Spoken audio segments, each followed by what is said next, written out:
ও দয়াল মাবুদ গো, সম কাকে বলে? আপনি যে রোজাটা তৈরি করেছেন, এই রোজাটা কেমন বা কি, এটা কেমন করে বুঝবো? আমার আল্লাহ বলছেন, গোলাম রে,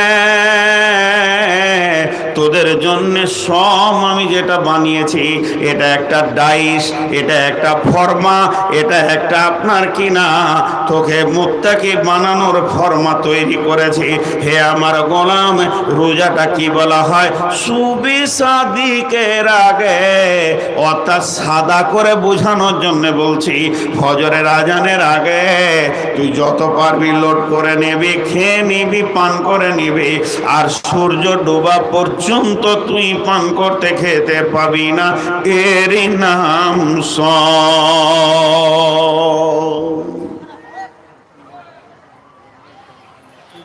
এরই নাম সওম।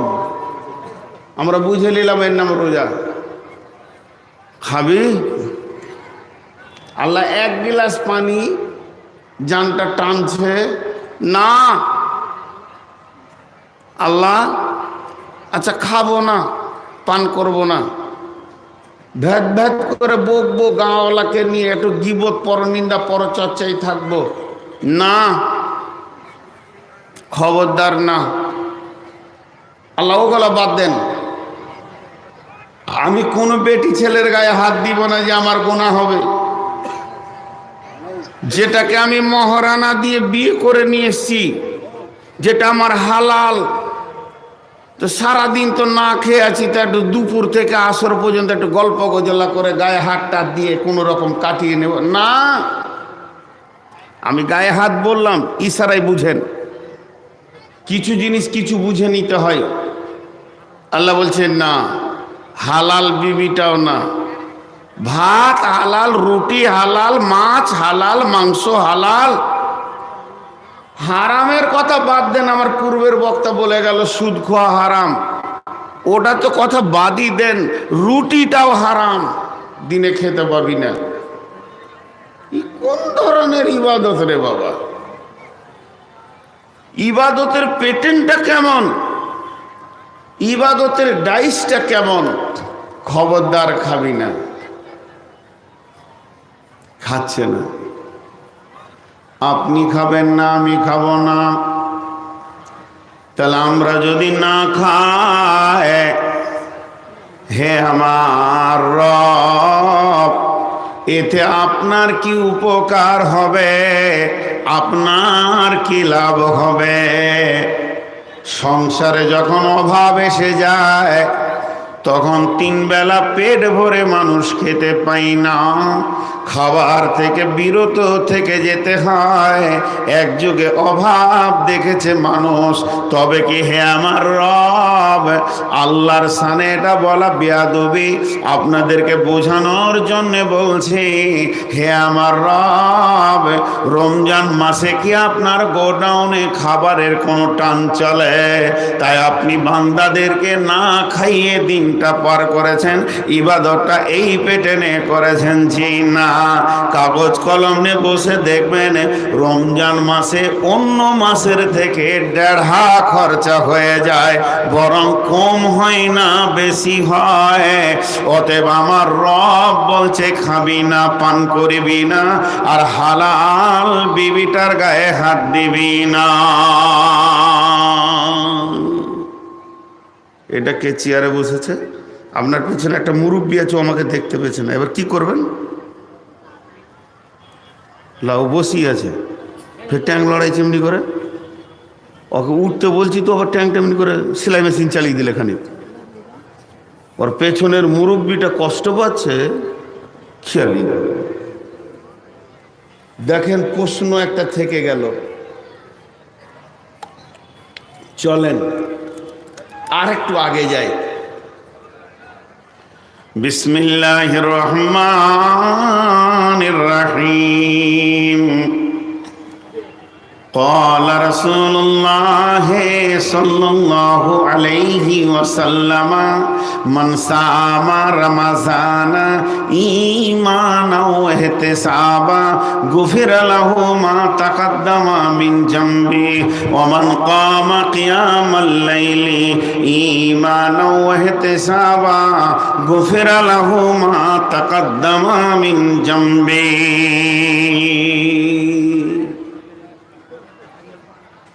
একটা উদাহরণ দিব, উদাহরণটা মন দিয়ে শুনলে সব প্রশ্নের উত্তর ওখানে ভ্যানিশ হয়ে যাবে। আপনাদের দিকে বাংলা ভাষা অনেক আছে, আমাদের দিকে বাংলা ভাষা নাই বললেই চলে, নাই চিমনি ভাটা। তো মাটির ঢেরি লাগা আছে, মাটি ট্রাক্টরে ঢেলে দিয়েছে, ইট বানাবে। মিস্ত্রি এসে ওই মাটিতে 2-4 বালতি পানি মেরে দিলে,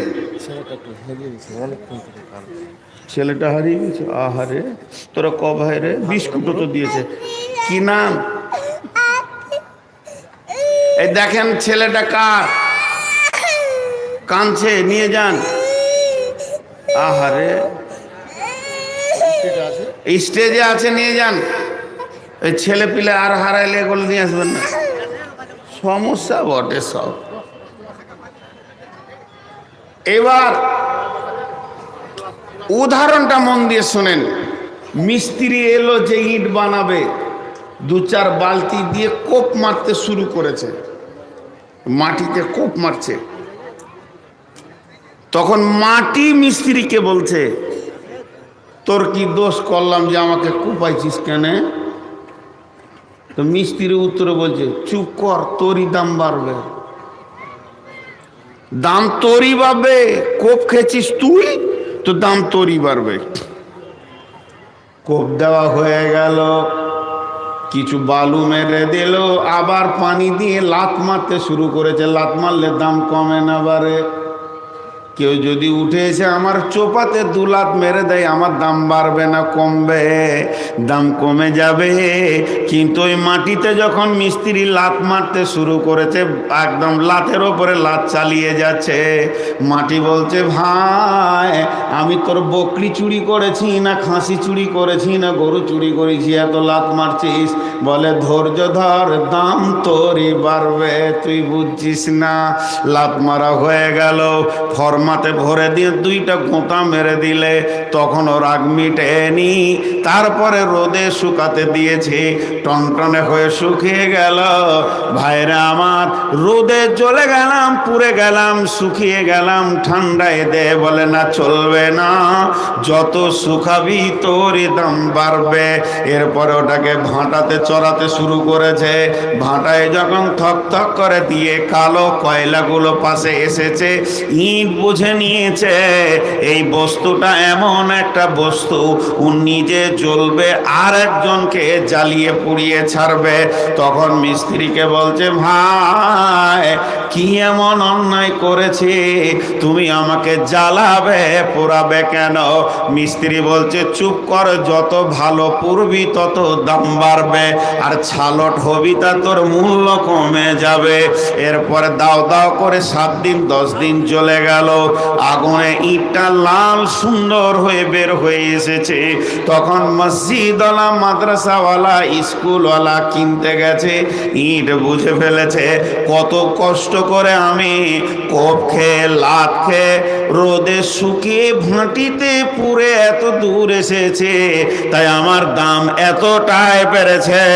আমি মসজিদের দেওয়ালে লেগে সারা জীবন কালাম পাকের তেলাওয়াত শুনবো, আমি মাদ্রাসাতে যাব, আমি কলেজে যাব, ভার্সিটিতে যাব, কিন্তু যে ভালো করে পড়বে না তাকে রাস্তায় ফেলে পা দিয়ে হাঁটবে, ছালট বানিয়ে নেবে।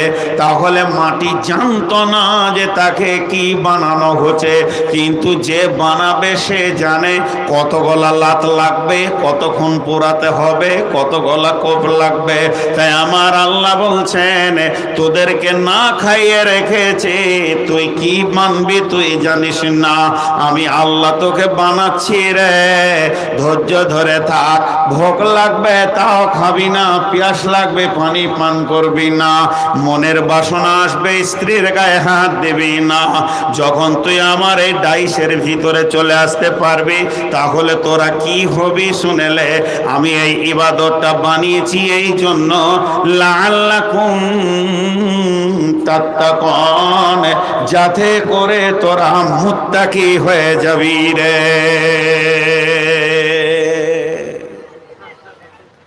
আমি রোজাকে এমন ফরমা তৈরি করেছি তোদেরকে মুত্তাকি বানানোর জন্য করেছি, তোরা হবি না আমি বানিয়ে লিব, তোরা হবি না আমি বানিয়ে লিব। জি, কিছু ট্যালেন্টেড শিক্ষক আছে যাদের কাছে বহু শিক্ষার আছে। আমার একটাই মেয়ে যখন 3 বছর 3.5 বছর বয়স, প্রাইভেট দিয়েছিলাম ওকে একা, যিনি পড়িয়েছেন তিনি দুনিয়াতে নাই, অনেক বড় শিক্ষিত মানুষ, ভালো শিক্ষিত মানুষ ছিলেন, চলে গেছেন। তো একদিন আমার মেয়ের সঙ্গে ও কথা বলছে আর আমি শুনছি, আমাকে বললো 2টা সিলেট লাগবে, তাই দিব, 2টা সিলেট লাগবে তো দিব। তো একটা সিলেটে ও লিখেছে এ, আমার মেয়েকে বলছে আজকে পড়াশোনা হবে না, ম্যাজিক খেলা চলবে, খালি কে জিততে পারে কে হারতে পারে। আমি সিলেটে কি লিখবো তোমাকে বলতে হবে, আমি লুকিয়ে লিখছি। লুকিয়ে লিখছে না, ওকে একটু টাড়া করে দেখাইছে যে উল্টিয়ে দিলে সিলেটটা, তখন আমার মেয়েটা বলছে বলতে পারবো বলতে পারবো, এটাতে এ আছে, মানে ওকে এ বলাবে। তো মাস্টার বলছে এ আছে, এটা তো শুনবো না, কি আছে তোমার সিলেটে লেখো তো। বাচ্চা ছেলে তো খেলে খেলে খেলে খেলে খেলে এত সুন্দর করে ওকে শিখিয়েছিল, ট্রেনিং প্রাপ্ত শিশু, ট্রেনিং প্রাপ্ত মানুষ ছিলেন। তুই যে 2 ঘন্টা পড়ছে এটাও ভাবতে পারতো না। তো আল্লাহ তাবারক ওয়া তাআলা বলছে তোদেরকে আমি মুত্তাকি বানাচ্ছি, তোরা ভাবতে পারছিস না, তোরা ভাবতে পারছিস না, আপার লেভেলের একটা গ্রেট মাল তৈরি করছি আমি। এর জন্য রোজাকে এইভাবে বানিয়েছি। যেমন একটা কথা হাদিসে আছে, যখন তুমি সালাত আদায় করবে তো তুমি মনে মনে নিয়ত করো আমি আল্লাহকে দেখছি, যদি না পারো তো এটাও মনে করো আমার রব আমাকে দেখছে। সালাত আদায় করার সময় তুমি নিয়ত করো যে আমার রবকে আমি দেখছি, যদি তাও অত বড় আপার লেভেলের না হয়, তোর থেকে লোয়ার পার হচ্ছে নিয়ত করো আমার রব আমাকে দেখছে।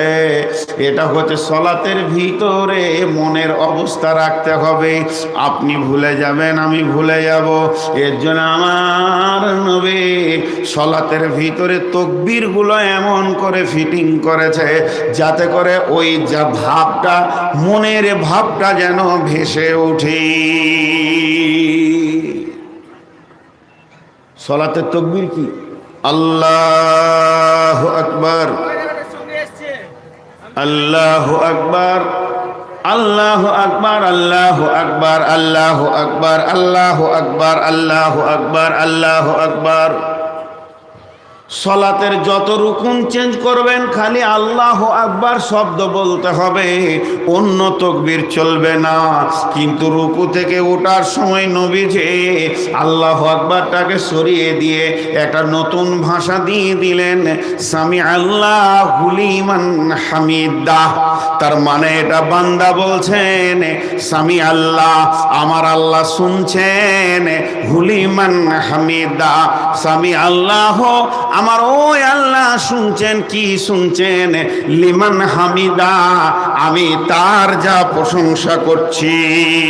তার মানে প্রতি রিকাতে একবার করে আল্লাহ হাজির আছে, আমরা জবান দিয়ে স্বীকার করি।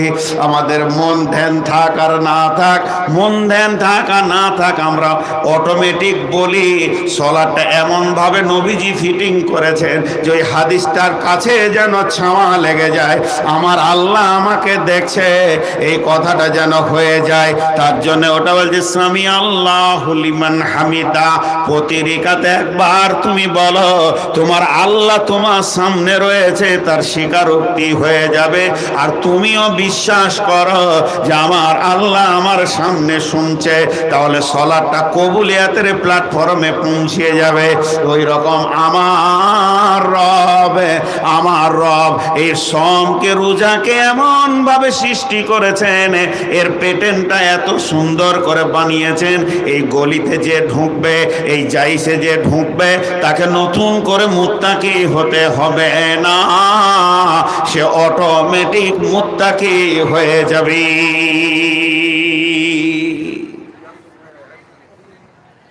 আমার ভিতরে যোগ্যতা আছে, আমাকে খুঁজে বের করে দিচ্ছে কে? আল্লাহ। যোগ্যতা খুঁজে বের করা, আমার ভিতরে যোগ্যতা আছে, আমাকে খুঁজে বের করে দিচ্ছে কে? না আল্লাহ।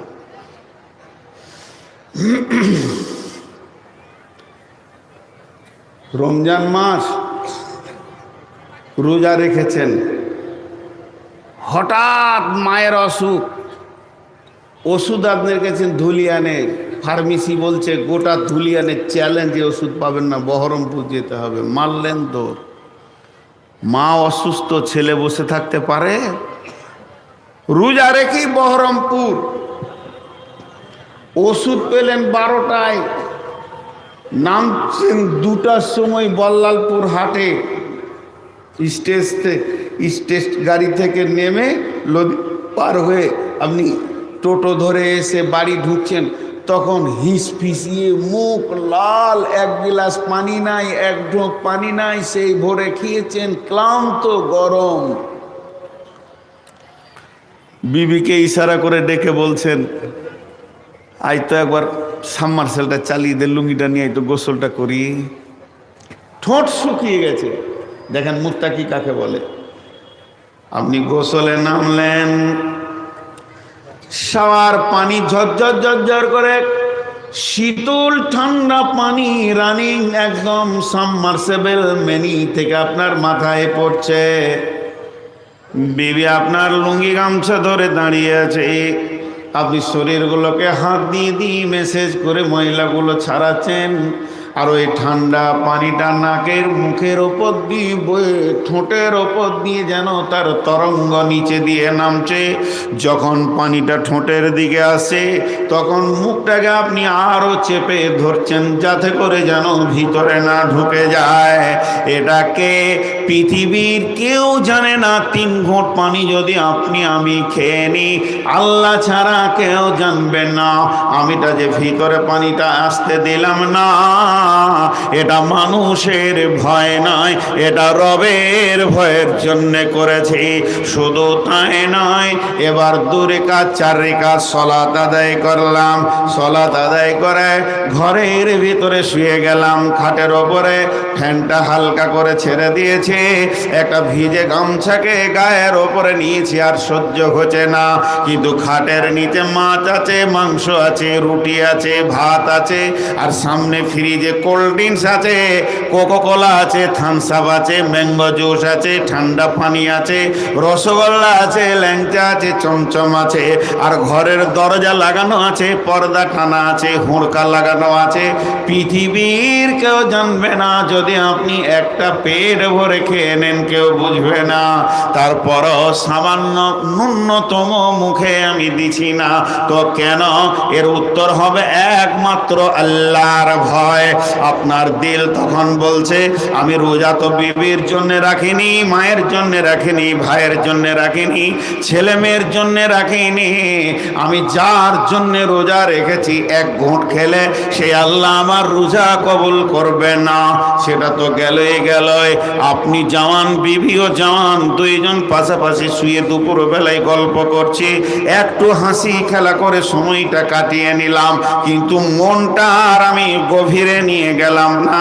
কেন? আমার রব মানা করেছে ওই মেয়েটির গায়ে তুই হালাতে রোজাতে হাত দিবি না। তাহলে আমি ভাত থেকে বাঁচলাম, রুটি থেকে বাঁচলাম, মাছ মাংস থেকে বাঁচলাম, কোল্ড ড্রিঙ্কস থেকে বাঁচলাম, পানি থেকে বাঁচলাম। শুধু তাই নয়, নারীও থেকে নিজেকে বাঁচালাম। আমার আল্লাহ বলছে এবার তুই কাগজ কলম নিয়ে বসে যা রে বান্দা, আমি তোকে মুত্তাকি বানিয়েছি কি না তুই দেখ।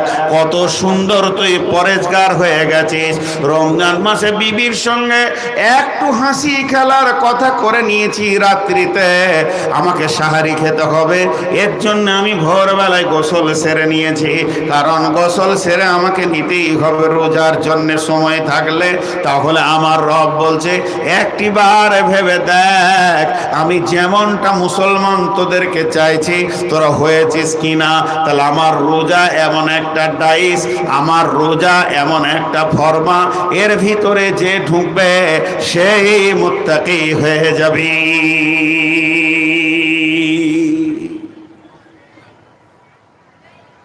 সেই মুত্তাকি হয়ে যাবে।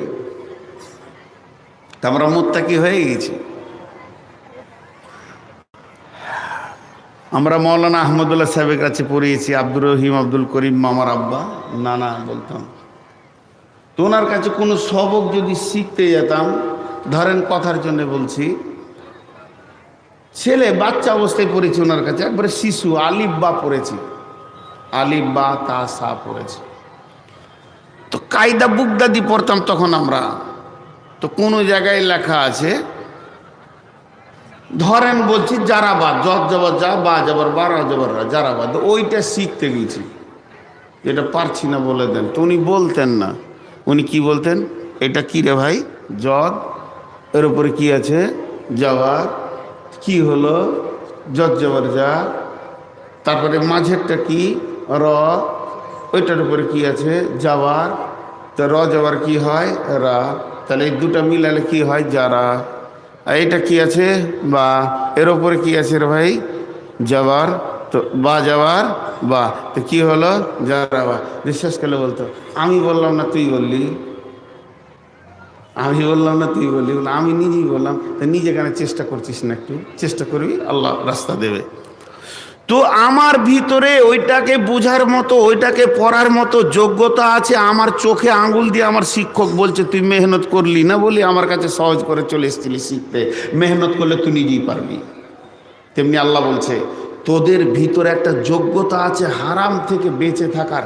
আমি 1 মাস প্র্যাকটিক্যাল করে তোদেরকে রোজাতে দেখিয়ে দিচ্ছি।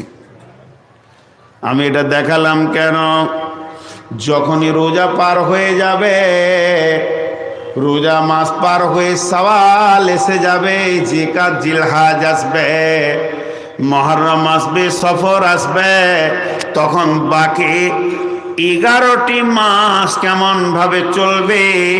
প্রতি বছর 1 মাস তোদেরকে আমি ট্রেনিং করে দেব। মিলিটারিরা ট্রেনিং করে 6 মাসের আর 1 বছরের, আর তাদের চাকরি জীবন হয় সারা জীবনের। এই বাদামওয়ালা, এই তুই কি এটাকে ব্যবসা জায়গার ভাবছিস? থাবিটা লম্বা করে দিব।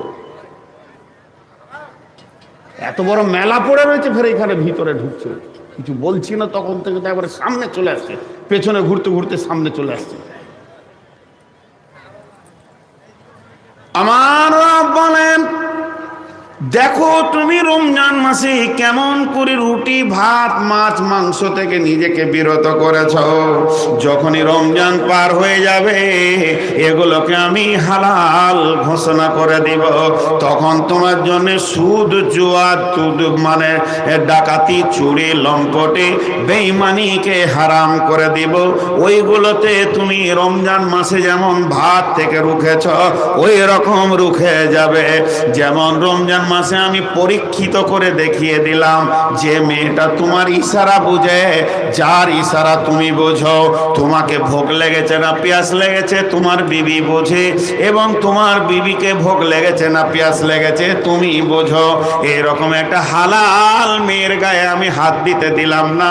তুই 1 মাস হাত দিলি না, এখান থেকে তোকে আমি একটা ট্রেনিং করে দিলাম। যখন রমজান শেষ হয়ে যাবে, বিবিটাকে সকাল বিকাল গালে ধরে চুমা খেয়ে নিবি। খবরদার শালীর কাপড় ধরে টানবি না, প্রতিবেশী মেয়ের কাপড় ধরে টানবি না। কারণ তোকে আমি দেখিয়ে দিয়েছি তোর ভিতরে একটা যোগ্যতা লুকিয়ে আছে, যাতে করে তুই এগুলো থেকে বাঁচতে পারবে। আমি রব তোকে সব দেখিয়ে দিলাম। অতএব হে মুমিন মুসলমান, তোমরা যখন রোজা রাখবে তখন তোমরা মুত্তাকি হয়ে যাবে। ইয়া আইয়ুহাল্লাযীনা আমানু, হে ঈমানদারেরা, কুতিবা আলাইকুমুস সিয়াম, তোমাদের জন্য আমি রমজান মাসের রোজাকে ফরজ করে দিলাম। কামা কুতিবা আলাল্লাযীনা মিন ক্বাবলিকুম, যেমন তোমাদের পূর্বপুরুষের উপরে করেছিলাম। লাআল্লাকুম তাত্তাকুন, যাতে করে তোমরা মুত্তাকি হতে পারবে। ফরজটা এই জন্যই করেছি যাতে করে তোমরা মুত্তাকি হয়ে যাবে, পরেজগার হয়ে যাবে। দেখেন আমরা রমজানে সকলে মুত্তাকি হয়ে যায়, তারপর আবার সেটা রাখতে পারি না। এবার হাদিসটা একটু বলে নি। বিশ্ব নবী বলছেন রোজার ব্যাপারে, আচ্ছা তোমরা বসবে কখন? ওই ওই তোমরা ওই টিপির টিপির করবে তো বসবে কখন? না তোমাদেরকে 1 ঘন্টা ছেড়ে দেবো, চুপ করে থাকবো?